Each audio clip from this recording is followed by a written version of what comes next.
Now that the month of July is here, the mercury in our thermometer is really starting to rise. A lot of the plants will start to slow down in their growth, and the production of our fruits and vegetables will pretty much diminish as it gets hotter. Well, there are still lots of garden chores to be done and things to watch for this month.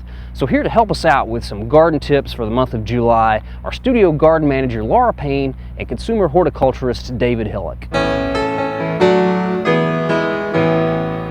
As we enter the month of July and the hotter parts of the summer, things in the garden begin to slow down a little bit, but there's still some things that you can do to help keep your plants healthy. One of the first tips I want to talk about concerns your turf.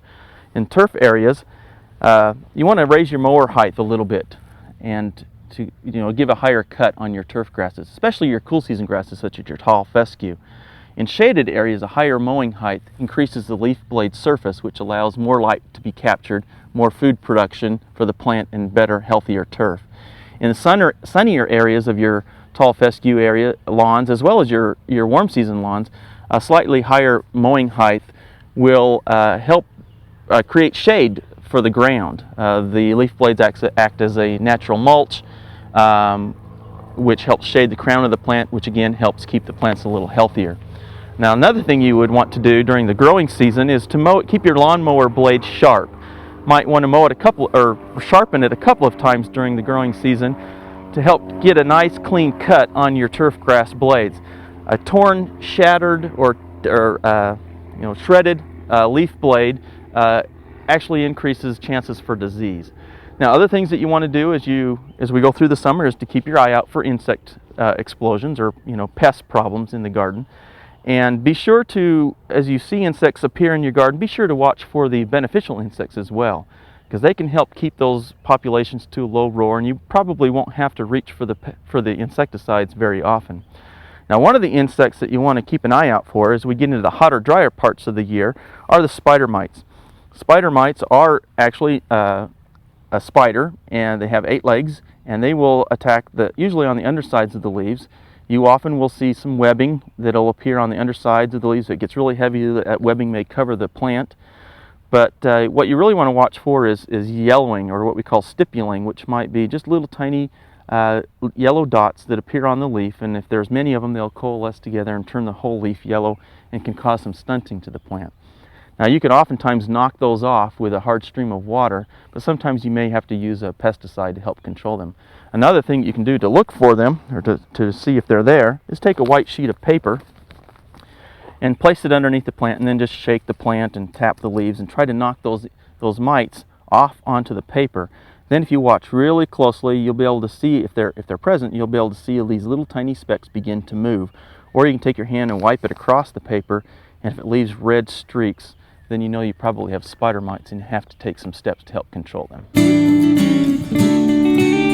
The plants in our vegetable garden will start slowing down their production as the weather gets hotter and hotter. But while they're still making, we need to make sure and keep harvesting to keep them producing as long as they will. It's a good idea to harvest your fruits and vegetables early in the day, in the morning, while it's cooler, and then immediately put the produce in the refrigerator.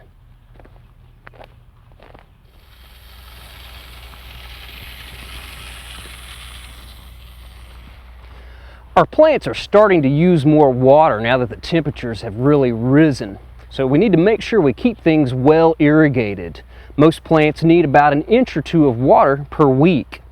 If you're going to be watering, it's a good idea to do so early in the day, in the morning, when there's not as much wind blowing and the temperatures haven't really started to soar. That way there's a little bit less evaporation. There are some gardeners who will put down a couple more inches of mulch this time of the year to help conserve moisture as well.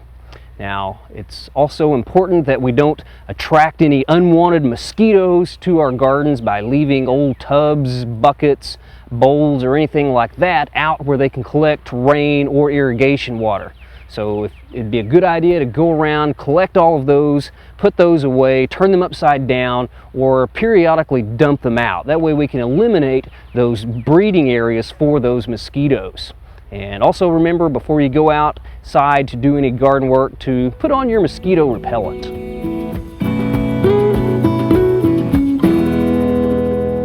At this time of the year, we sometimes see water sprouts or suckers sprout at the base of our fruit trees, our grapes, and some of our landscape plants that we've limbed up, like southern wax myrtle, deciduous holly, or crepe myrtles. Well, we don't want these suckers interfering with the growth of the plant, so it's important to keep those pulled away. Now, the month of July is a good time of the year to go shopping for crepe myrtles, and that's because the plants are usually in bloom in their containers at the nursery, and you can be sure to get the color that you want. Now, it's important when you're shopping for crepe myrtles to read the label and see how large the plant's going to get, so you can get the right plant for the right spot in your landscape. We hope you enjoyed this video. It's part of our OK Gardening Classics YouTube channel. You can also find more recent videos on our Oklahoma Gardening YouTube channel.